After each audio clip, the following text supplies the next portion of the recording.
didn't say a little bit about yesterday. Um, Yesterday was something else. It was so visceral. I felt it in my body to watch the way yesterday transpired.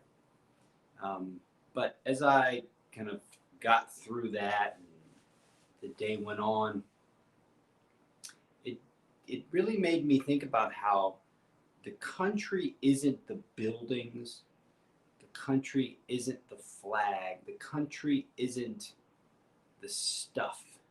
The country is the people that do the work and the people that put the time and the effort into making the system that has been spelled out by the Constitution run. So whether they did it in the Capitol or whether they did it in some conference room, the government that was elected by the people were going to get the job done.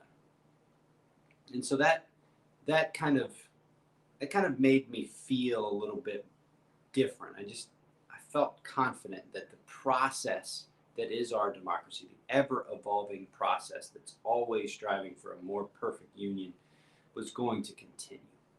And so that gave me a sense of hope and confidence that even after something like yesterday, we will prevail. And I believe that we will always prevail. And that comes from what it is to be an American. It comes from being an individual, and it comes from being an individual who chooses to participate in a larger good. And those two things combine to make this nation unique and special and have the ability to actually become stronger from something like this. So I just want to say that before we get started on the day. So anyway, today's topic is how the brain responds to safety. The brain is way more complex than I can possibly share with you, or that I even know. What I want to focus on are two things, and those two things are uh, your thinking. So we're going to talk a little bit about thinking and communication. So the way your brain communicates with the body. So using our trusty training tool, the firearm, we'll begin. All right.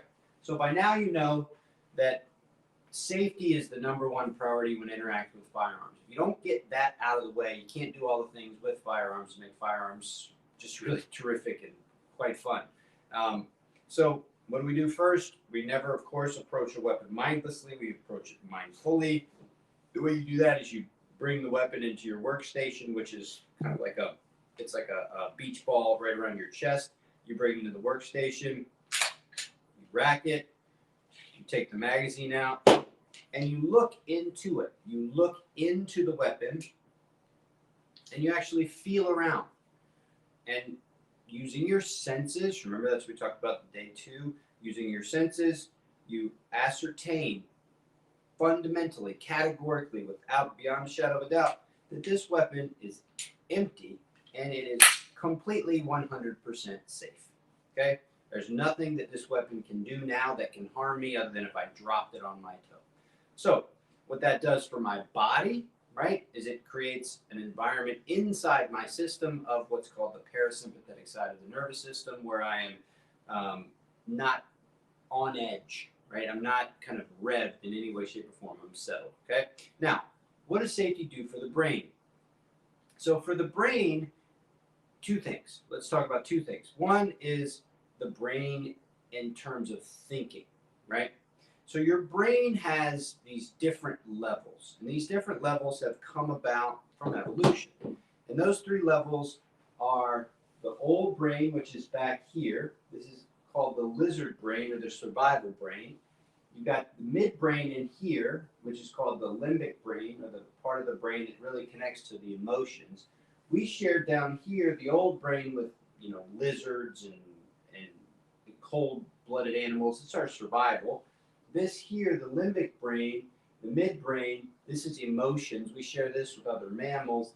And then up here is what's called the prefrontal cortex. This is the area of the brain that's really unique to humans, and it gives us what's called executive function and big picture thinking. And so when we are in those stages of the brain, that's how the brain is interacting with the body, and that's how we're perceiving the environment, thinking about the environment. Excuse me. In survival brain, there's really just automatic responses. Okay, you're just doing what you have to do to survive, closely associated with the sympathetic side of the nervous system. The limbic brain is really interacting with the complexities of interaction, so emotion. So you're really thinking and feeling and perceiving what's going on that way. And then when you get into the prefrontal cortex, that's when you get into big picture stuff. So the big picture stuff, like, me in relation to others, me in relation to the future, me in relation to this, that, and the other, or even me as a kind of me as a transparent participator in the larger scope of things. I know that's kind of vague, but bear with me. So that's the way you want to think about how your brain responds to safety. And so if you're in a safe environment, where do you think your thoughts have the potential to go? Now, I say have the potential to go because you have the ability to actually trigger what's going on in your body and what's going on in your thoughts by thinking. So you can actually be in a safe spot, but you can actually create an environment that is unsafe just by your thoughts. So when you're thinking about your safe space, you want to be thinking about, okay, my thoughts have power. My thoughts have the power to rev me up or settle me down. Okay, I'm aware of my thoughts. I'm aware that the safe space gives me the best possible chance to have my thoughts to be settled and essentially settled into this prefrontal cortex area, which really helps me with executive function.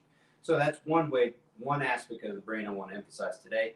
The second aspect of the brain is its communication with the rest of your body. Now, this is kind of a hack that you can have awareness of and you can use. And so you have something called your vagus nerve, which is called the wandering nerve.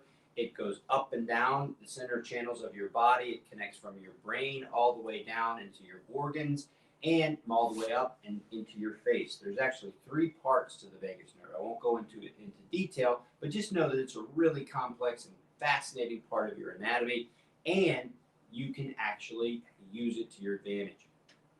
So when you're interacting with your kind of brain and safety, you're trying to kind of create this environment where the fight or flight part of the brain's settled, the emotional part of the brain's kind of settled, so that you're in this prefrontal cortex, this big picture. And one way you can actually support that is by your face, right? So your face, it's called your communications nerve by some scientists, but your face is connected to this nerve, and it is a super highway. So the information is going up and down, up and down, up and down. And so if your face is all jammed up and like you're all like tight, you're actually signaling to your brain that something's wrong. And so even if there's nothing wrong, if you're really like just jammed up, you can actually create a feeling that something's wrong. Now, conversely, you can also create an environment that's quieter and easier and softer by using your face. So when you're interacting with your brain, when you're thinking about how safety interacts with your brain, one way to think about it is through the way it's communicating with your body. Okay, you don't worry about the stuff that down here that gets too complex, but worry about your face. Think about how your face is communicating to the world and to your inner world, so communication. And the second thing is the way your brain has the ability to be in these different spots. And your thinking is related to these different spots. So, safety in the brain, all right? So, what do you need to have answered by tomorrow? You need to have answered by tomorrow where you want to begin practicing. And so I'll just show you a little bit about where I'm doing mine. I'm going to be practicing right over here. I've got my spot, which is just what's called a zafu. I've got a couple pillows, right? So I've got my armor down meditation cushion, and I've got one of my kids' bean bags. It's nice to have more than one pillow, just because different people experience sitting in different ways, and to have some cushion to kind of create the greatest amount of comfort is really important. We'll talk more about that next week when we actually get into how to sit and all that other kind of stuff. But as you can see, there's nothing particularly special about where I've chosen. Now, a lot of people I know have really really special kind of altars that they create with plants and things like that. And I have a place like that in my house. But the reason why I've chosen the garage is because um, it's kind of disconnected from the house. I know that when I'm talking to you and being loud and things like that, ringing the bell, which I'll introduce to you later, I'm not going to disturb anybody. So that gives me a sense of safety and security. And I'll talk more about that a little bit more tomorrow when we actually go into the full kind of immersive first bell. So we'll go into first bell tomorrow, and you'll get to see how the Armor Down mindfulness meditation uses safety as the foundational first step, just like rule one of a mindful meditation practice. So we'll end it there. And let me just say one more thing. Hang in there. If you're feeling really frustrated, down, or fearful about what's going on in the country, hang in there. Hang in there. We'll get through this. We've been through some really tough times before.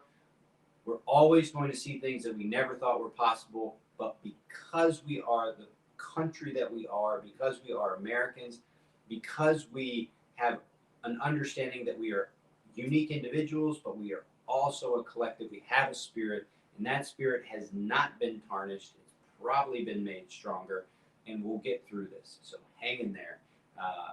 It'll be okay. And so with that, we'll finish up for today. Of course, if you have any questions, thoughts, or comments, please share them, and I'll look forward to seeing you online, and at the very least, I will see you tomorrow morning.